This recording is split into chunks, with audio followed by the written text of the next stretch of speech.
기도드리옵나이다. 아멘. 할렐루야. 오늘도 하나님의 은혜가 우리 모두에게 가득하시기를 주님의 이름으로 축복합니다. 이스라엘 백성들이 이제 여러 해 동안 노예 생활을 한 끝에 출애굽을 했습니다. 이제 해방되었습니다. 하나님께서 그들에게 약속하신 약속의 땅으로 이스라엘 백성들은 이제 나아가게 되었습니다. 약속의 땅으로 전환이 즉각적으로 이루어지지는 않았지만 어쨌든 노예 생활에서 벗어났다는 것은 이스라엘 사람들에게 있어서는 너무나 큰 기쁨이었고 감격이었을 것입니다. 그래서 이제 이스라엘 백성들이 나아가면 한 보름 정도면, 지름길로 가면 한 보름 정도면 가나안 땅에 도착할 수 있는 거리에 이제 가나안 땅으로 가면 되는 거지요. 그런데 그 길로 가게 되면 이제 블레셋 사람들을 만나게 되고 아말렉 사람들을 만나게 되고 큰 싸움을 하게 될 것이기 때문에 이제 이스라엘 사람들의 입장에서는 싸움의 경험이 없어요. 군인도 없고 군대도 없고 무기도 없고 그러는 가운데서 전투민족들, 아말렉 사람들은 전투민족인데 싸움에 익숙하고 무기도 아주 지금으로 치면 아주 강한 무기를 가지고 있는 그런 사람들과 싸우게 되면 두려움에 빠지게 되고 낭망하게 되고 그리고 믿음을 버리게 되고 돌이킬까 하여 하나님께서는 그 해변길로 한 보름이면 갈 수 있는 그 길로 가게 하지 않으시고 이스라엘 사람들을 광야길로 돌리십니다. 그리고 광야길로 돌리셨는데 이스라엘 사람들이 진친 곳이 어디냐 하면 바다와 믹돌 사이의 비하이롯 앞 곧 바알스본 맞은편 바닷가에 장막을 쳤더라고 이렇게 이야기합니다. 그곳에서는 가나안 땅으로 가기 위해서는 일단 홍해를 건너야 합니다. 홍해, 바다를 건너야 된다는 이야기죠. 그런데 그 많은 백성들이 바다를 건너려면 배가 얼마나 많아야 됐겠습니까? 바다를 건너는데 많은 배가 있어야 했을 것이고 시간도 굉장히 오래 걸릴 수밖에는 없었을 것입니다. 그런데 하나님께서는 그럼에도 불구하고 땅으로 가는 그 육지길로 가게 하지 않으시고 바닷길로 그렇게 막다른 길로 하나님께서는 이스라엘 백성들을 이끌어 가셨던 것이죠. 바로가 이스라엘 자손에 대하여 말하기를 그들이 그 땅에서 멀리 떠나 광야에 갇힌 바 되었다 하리라고 이렇게 이 모세가 생각하기에도 지금 이스라엘 백성들이 있는 그곳은 죽을 땅이라는 것이죠. 사면초가라는 것이죠. 막다른 길, 뒤에는 바다가 있고 앞에서는 바로의 군대가 쳐들어오는데 바로의 군대가 전차를 타고 이렇게 쫓아오고 있는 상황입니다. 내가 바로의 마음을 완악하게 한즉 바로가 그들의 뒤를 따르리니 라고 오히려 이 상황을 하나님께서 지금 허락하신 것 같아요. 바로가 이스라엘 사람들이 어디로 가고 있는지 눈치도 못 채고 있었더라. 뭐 이렇게 되는 것이 좋아 보이는데 그런데 바로는 이스라엘 사람들이 어디로 가고 있는지를 환히 알고 그들의 상황이 지금 막다른 곳에 갇혔다. 광야에 갇혔다 하는 것까지도 지금 바로는 알고 있는 상황이죠.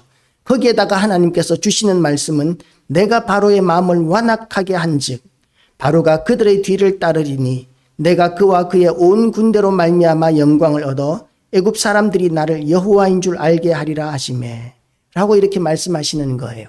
이스라엘 백성들을 막다른 곳으로 인도하시는데 그런데 바로가 이제 쫓아올 것까지도 하나님께서는 아실 뿐만 아니라 그 마음을 완악하게 하셨다고까지 말씀하십니다. 완악하게 하시는 하나님의 목적이 우리가 생각하기에 우리가 그 상황이 된다면 하나님께서 왜 바로의 마음을 완악하게 하실까?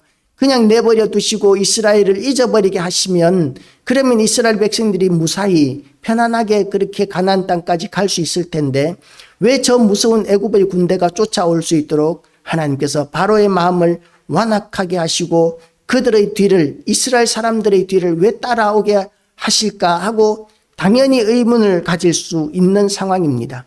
그런데 하나님께서 주시는 하나님의 목적, 하나님의 응답은 뭐라고 이야기하시느냐 하면 내가 그와 그의 온 군대로 말미암아 영광을 얻어 애굽 사람들이 나를 여호와인 줄 알게 하리라 고 이렇게 말씀하시는 거예요. 하나님의 목적은 뭐냐 하면 애굽 사람들도 하나님이신 줄 알고 여호와이신 줄 알게 하기 위하여 하나님께서는 지금 이 일을 하시겠다고 말씀하고 계시는 것이죠.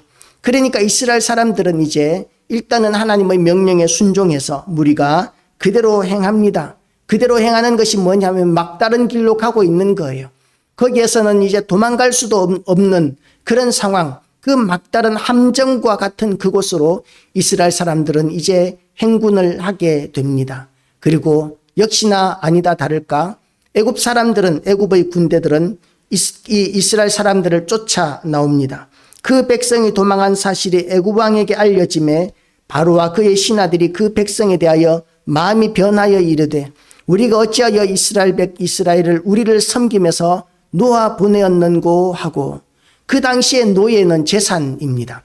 우리나라 고려 말에 몽고가 우리나라를 지배하고 있을 때에 그때에 이제 몽고의 이 지금으로 치면 총독 같은 그런 사람이 왜 같은 민족끼리 노예를 삼느냐, 왜 종을 삼느냐, 이거는 너무 지나치다. 그러면서 이 신분 제도를 폐지하려고 했을 때 우리나라의 그 지배계층들은 노예를 이렇게 풀어놓는 것은 절대로 안 된다고 몽골의 그 황실에다가 막 상소문을 넣고 막 항의를 하고 그랬었습니다. 너무나 반발이 심했기 때문에 결국 이 고려의 총독이었던 사람도 그 노비들을 해방시키는 일을 포기하고 말았던 일이 있었습니다. 그것과 마찬가지로 엄청난 재산인 거예요. 그 많은 백성들. 이제 남자 노예들, 칼을 들 수 있을 만큼 일을 할 만한 그런 사람이 60만 명이고 여자와 아이들과 노인들까지 포함하면 그 숫자는 최소 200만 명 이상은 되었을 것으로 그렇게 생각할 수 있습니다. 그 많은 인원들이 다 그 당시로 보면은 재산인 거예요. 그런데 그런 재산을 이제 내놓았다는 것이 얼마나 아깝겠습니까? 그 많은 재산이 이제 떠나갔다는 것이 얼마나 아깝겠습니까? 잡아올 수 있는 그런 기회가 있다면 다시 잡아오지 않겠습니까? 그런데 마침 이스라엘 사람들은 바닷가, 그야말로 꼼짝달싹 못하는 곳에 갇혀 있는 그런 상황이 된 것이죠. 그러니까 바로는 이제 다시 이스라엘 사람들을 잡으러 나갑니다. 선발된 병거 600대와 애굽의 모든 병거를 동원하니 지휘관들이 다 거느렸더라. 선발된 병거, 굉장히 최고로 좋은 병거가 600대고 그리고 애굽의 모든 병거를 동원했다. 병거가 굉장히 많았다는 거예요. 최고 성능의 병거만 600대고 그리고 애굽의 수많은 병거들과 병사들이 이스라엘 사람들을 잡으러 갑니다. 이스라엘 사람들은 짐을 짊어지고 가족을 거느리고 짐승들까지 몰고 이렇게 가고 있으니까 행군이 늦어질 수밖에 없죠. 그런데 말이 끄는 마차를 타고 병거를 타고 이스라엘을 쫓아가는 그 애굽 군대는 바람과 같이 달려가지 않았겠습니까? 금방 도달할 수 있었을 거예요. 그렇게 지휘관들이 다 거느렸는데 8절 말씀을 보면 여호와께서 애굽 왕 바로의 마음을 완악하게 하셨으므로 그가 이스라엘 자손의 뒤를 따르니 이스라엘 자손이 담대히 나갔습니다. 고 이렇게 이야기합니다. 9절 말씀을 보면 애굽 사람들과 바로의 말들, 병거들과 그 마병과 그 군대가 그들의 뒤를 따라 바알스본 맞은편 비하이롯 곁 해변 그들이 장막 친 데에 미치니라. 이스라엘 사람들의 입장에서는 어떻겠습니까? 애굽의 군대는 막강한 군대가 지금 코앞에까지 들이닥쳤습니다. 죽거나 잡혀가거나 그런 지경에 처해 있는 것이죠. 잡혀가면 이제 한번 도망을 했기 때문에 도망한 것에 대한 벌을 받게 될 것입니다. 그런 두려운 상황 가운데 처하게 되었습니다. 도망갈 수도 없습니다. 앞에는 바다가 가로막고 있습니다. 아니 바다가 가로막고 있지 않다 할지라도 그들의 발걸음은 느리고 더딜 수밖에 없기 때문에 애굽의 군대에 금방 따라잡힐 것입니다. 애굽은 아까도 얘기했지만 마차를 타고 말을 타고 지금 바람같이 달려오고 있지 않습니까? 금방 따라잡혔지 않았습니까? 그런데 이스라엘 사람들은 가족들, 노인과 아이들과 여자들과 짐을 짊어지고 그리고 짐승 때까지 그렇게 몰고 가니까 느릴 수밖에는 없는 것이죠. 그렇게 느리 가고 있는 이스라엘 사람들을 애굽 사람들이 쫓아오니까 더군다나 앞에는 바다가 가로막고 있는 상황이니까 이런 상황을 절망적인 상황이라고 이야기할 수 있는 것이죠. 인간적인 눈으로 보면 절망적인 상황입니다. 그러니까 이스라엘 사람들이 이제 다급해지는 것이죠. 막 두려워지는 것이죠. 그래서 10절 말씀을 보면 바로가 가까이 올 때에 이스라엘 자손이 눈을 들어본즉 애굽 사람들이 자기들 뒤에 이른지라 이스라엘 자손이 심히 두려워하여 여호와께 부르짖고 라고 이렇게 이야기합니다.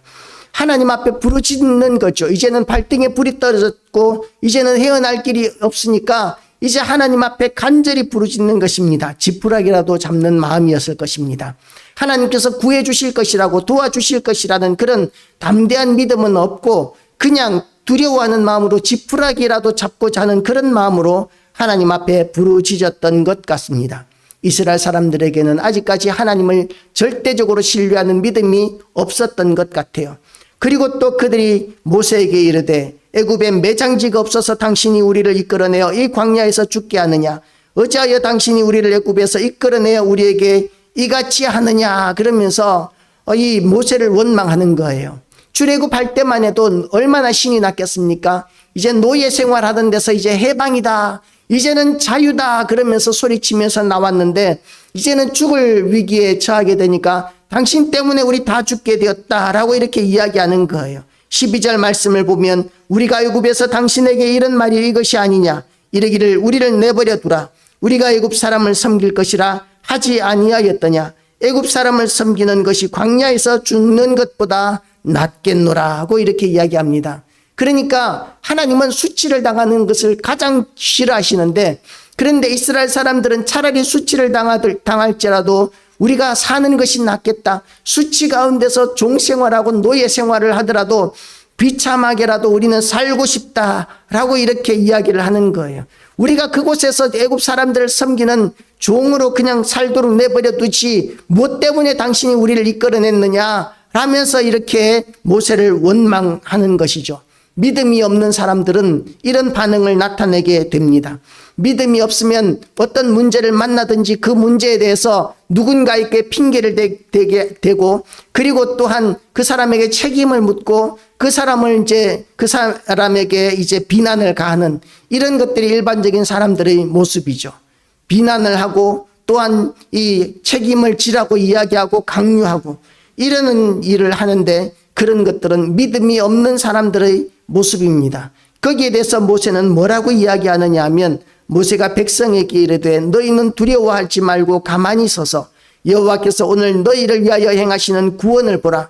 너희가 오늘 본 애굽 사람을 영원히 보지 아니하리라고 13절 말씀에서 모세는 이스라엘 백성들에게 담대히 할 것을 하나님의 말씀을 그렇게 선포합니다. 우리는 무엇을 붙들고 살아가는 사람이냐 하면 눈앞에 보이는 현실과 손에 잡히는 것을 가지고 살아가는 사람들이 아닙니다. 우리는 하나님의 은혜와 능력을 덧입어서 살아가는 사람들입니다.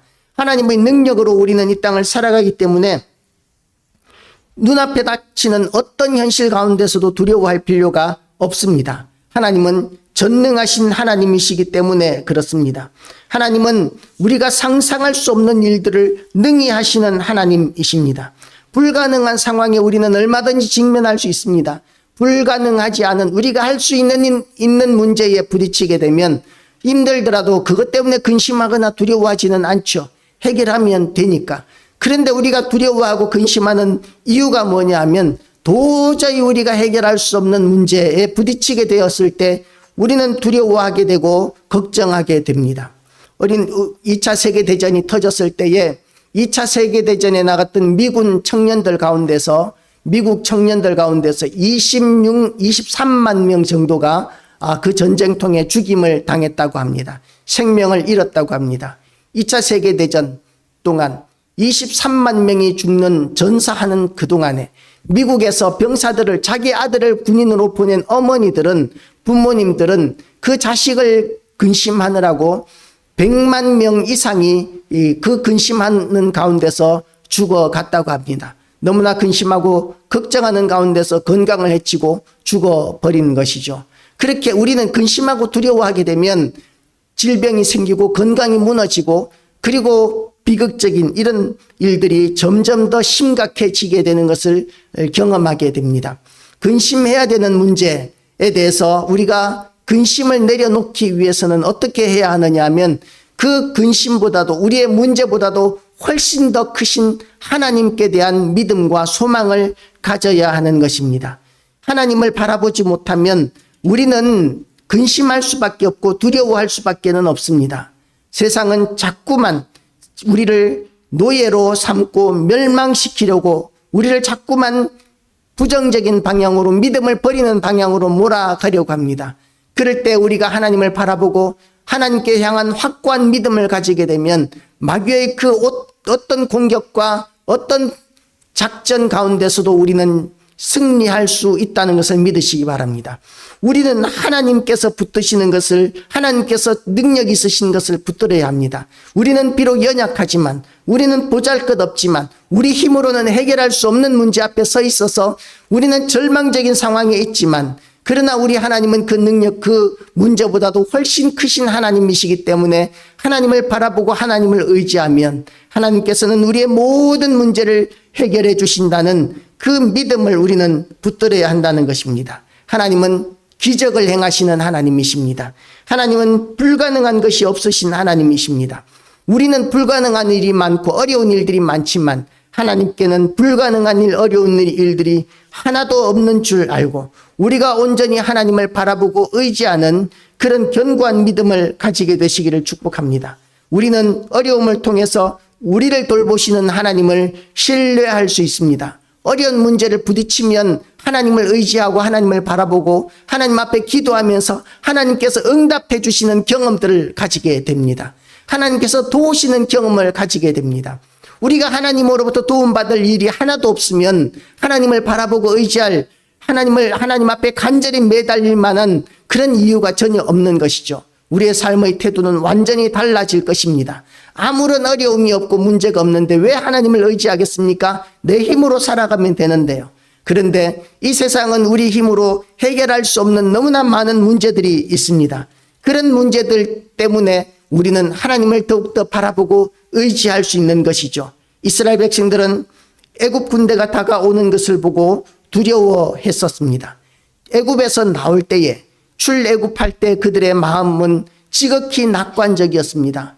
하나님께서 10가지의 재앙을 일으키시면서까지 이스라엘 백성들을 건지시는 그 크신 능력을 보고는 애굽 사람들은 이제 다시는 우리를 쫓아오지도 못할 것이라고 그런 믿음을 가지고 출애굽을 했었습니다. 그리고 허다한 잡족들도 따라왔었어요. 이스라엘 사람 말고도 애굽에서 종노릇하고 있는 허다한 다른 민족들도 이스라엘 사람들을 따라 여호와 하나님을 믿겠다고 이스라엘 사람들과 함께 나아왔었습니다. 이스라엘은 그 사람들을 다 용납했었습니다. 다 이스라엘 사람들로 받아들였었습니다. 이제는 하나님께서 우리에게 베풀어 주신 은혜가 이만큼 큰데, 그런데 이방인들이라고 해서 우리가 특별히 우리보다 못한 사람이라고 생각하지 않았던 거예요. 왜냐하면 다 똑같이 종노릇하고 있던 신세들이었기 때문에 그렇습니다.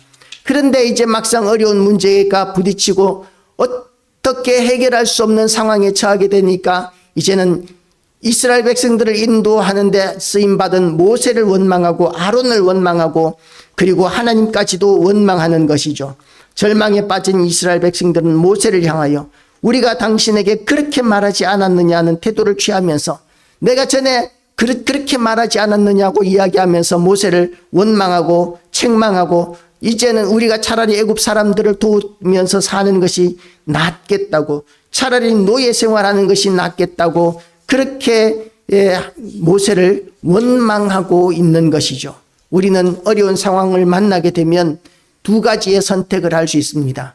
하나는 어떻게 하나님이 그렇게 하실 수 있느냐, 그러면서 하나님이 살아계신다면 어떻게 이런 일이 있을 수 있겠느냐고 하면서 하나님을 원망하거나, 아니면 하나님 앞에 간절히 기도함으로 매달리면서 그 문제를 하나님 앞에 올려드리는 것이죠.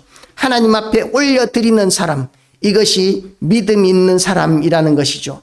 우리가 하나님을 신뢰할 때 우리는 어려운 상황 가운데서도 하나님 앞에 영광 돌려드릴 수 있습니다. 믿음이 없이는 절대로 우리는 하나님을 기쁘시게 해드릴 수도 없고 또한 하나님을 의지할 수도 없고 하나님의 영광을 드러낼 수도 없습니다. 우리는 그 아무리 어려운 상황 가운데 있다 할지라도 우리를 도우시는 하나님, 우리를 눈동자와 같이 지키시는 하나님, 역사하시는 하나님을 의지하고 바라보는 모든 교회와 성도들 되시기를 축복합니다. 이스라엘 백성들에게 하나님께서는 모세를 통하여 뭐라고 말씀하시느냐 하면 여호와께서 너희를 위하여 싸우시리니 너희는 가만히 있을지니라 하고 이렇게 이야기합니다. 이 가만히 있을지니라 이 말은 성경 원어적인 의미로 보면 그냥 가만히 서 있는 것이 아니라 요동치 말고 믿음을 굳게 붙잡고 서 있으라는 것이죠. 믿음이 흔들리지 않는 그런 마음으로 서 있으라는 의미입니다. 우리는 환경에 따라서 믿음을 잃어버릴 수 있지만 하나님께서는 그런 상황 가운데 있을지라도 절대 믿음을 잃어버리지 말라고 말씀하십니다. 그렇게 믿음을 굳게 붙들고 서 있으면 그러면 이 싸움은 우리가 이길 수 없는 싸움은 누가 하느냐 하면 여호와 하나님께서 우리를 구원하시는 우리 하나님께서 우리를 대신해서 싸워 주신다는 것이죠. 물론 우리가 할 수 있는 일이 있다면 우리가 해야 할 것입니다. 그런데 우리가 할 수 없는 일들 때문에 근심하는 것은 하나님의 뜻이 아닙니다. 하나님께서는 우리의 싸움을 하나님 앞에 맡겨 놓으라고 말씀하십니다. 이길 수 없는 싸움 앞에서 절망하는 것이 아니라 이길 수 없는 싸움 앞에서 하나님을 향한 믿음을 붙들으라고 하나님께서는 우리에게 말씀하십니다. 하나님은 어떤 상황에서도 자신의 능력과 영광을 나타내실 수 있습니다. 어떤 상황에서도 세상 사람들은 이것이 절망이야, 이제는 끝이야 라고 말하는 상황에서도 하나님께서는 얼마든지 그 능력을 사용하실 수 있습니다. 이스라엘 백성들이 하나님 앞에 부르짖을 때에 하나님께서는 이제 대신하여 이스라엘을 대신해서 싸우시는데 이제는 동풍을 불어오십니다. 동풍이 불어온다는 것은, 동풍이라는 것은 이 동풍은 동쪽에서 불어오는 바람인데요. 이스라엘의 그 땅에서의 동쪽, 애굽에서 그 동쪽은 광야 지역입니다. 아주 뜨겁고 메마른 바람이 불어오는 거예요. 뜨겁고 메마른 바람이 이 바닷물을 몰고 나갈 만큼 그렇게 거세게 불어오는 것이죠.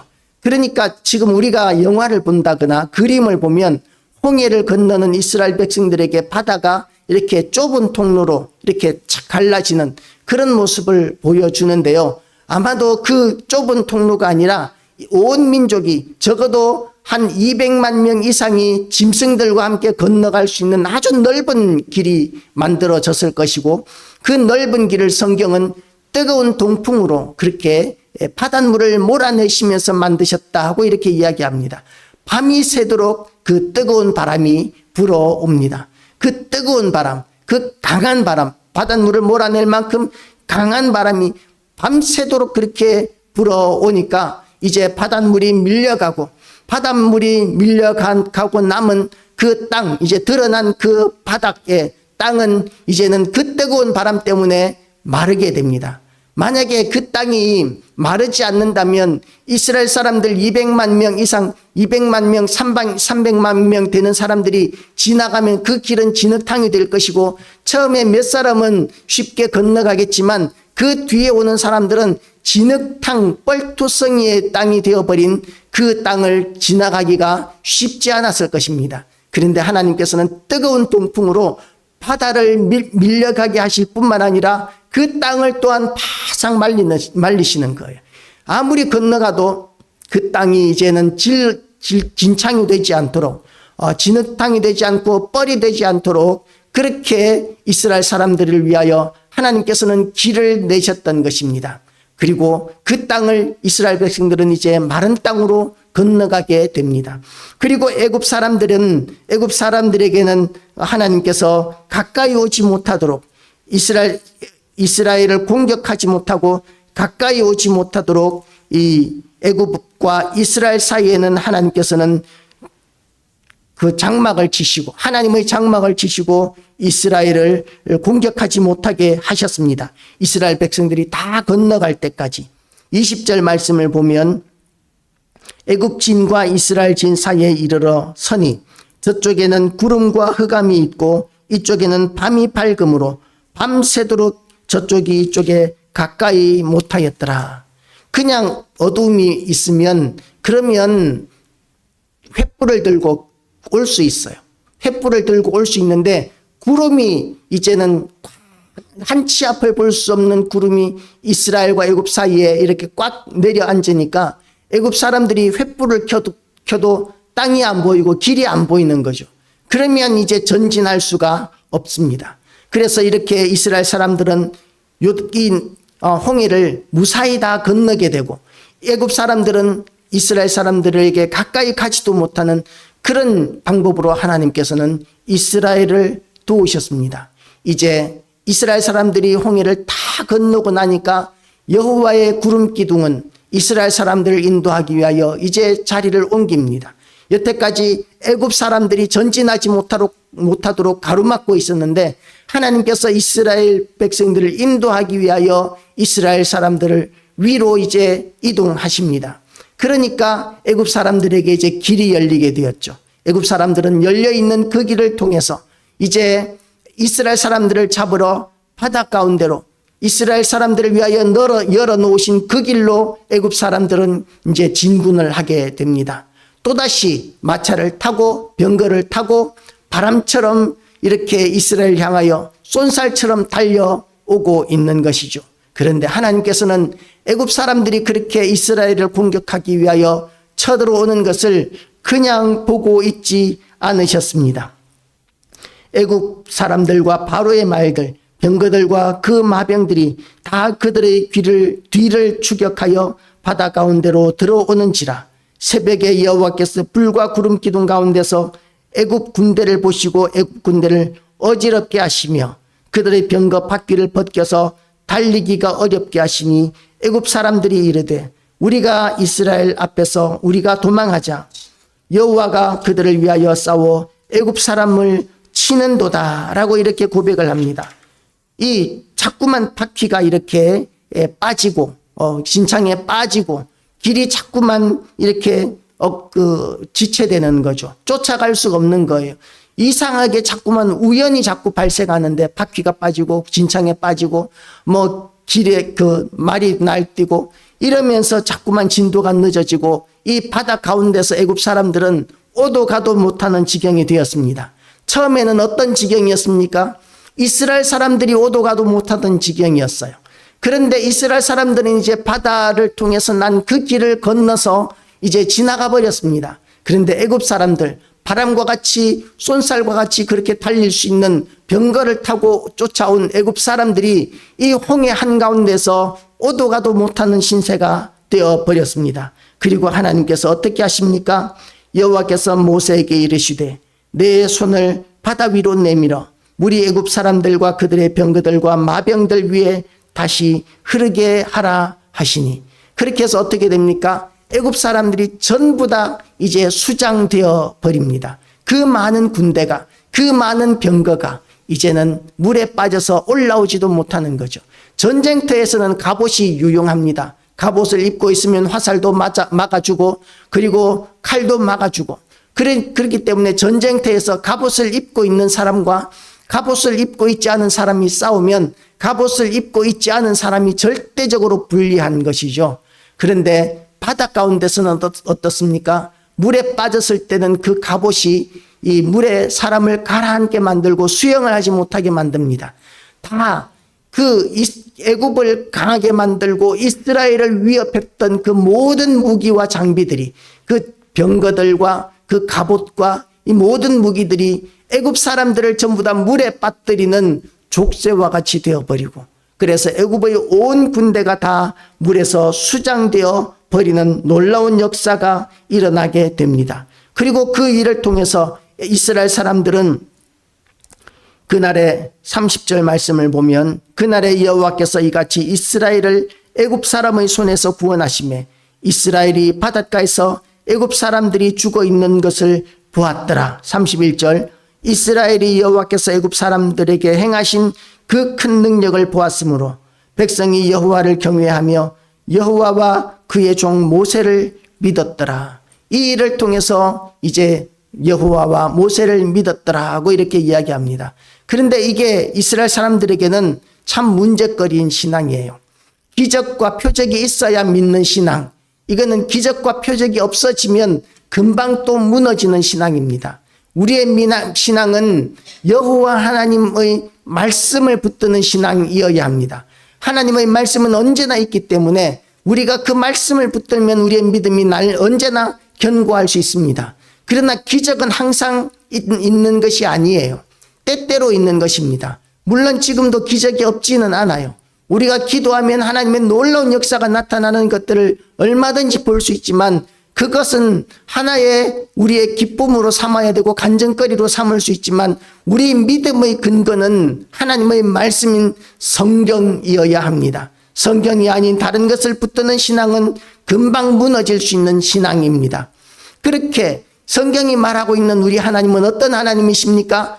불가능한 것이 없으신 하나님, 우리를 도우시는 하나님, 우리를 건지시는 하나님이시라고 성경은 이야기하고 있습니다. 하나님은 3번, 하나님은 어떤 상황에서도 자신의 능력과 영광을 나타내실 수 있습니다. 우리가 이것을 견고하게 믿으시기를 주님의 이름으로 축복합니다. 우리는 하나님의 능력과 통제를 벗어나는 것은 아무것도 없다는 사실을 믿으시고 그걸로 우리가 위안을 삼으시기를 바랍니다. 그리고 하나님은 모든 영광과 존귀를 받으시기에 합당하신 분이시기에 우리가 이 땅을 살아가면서 오늘도 하나님을 경배하고 찬양하며 기뻐하며 우리의 부정적인 상황을 바라보는 것이 아니라 하나님을 바라보고 의지하는 믿음을 견고하게 붙드는 그런 좋은 날 되시기를 주님의 이름으로 축복합니다.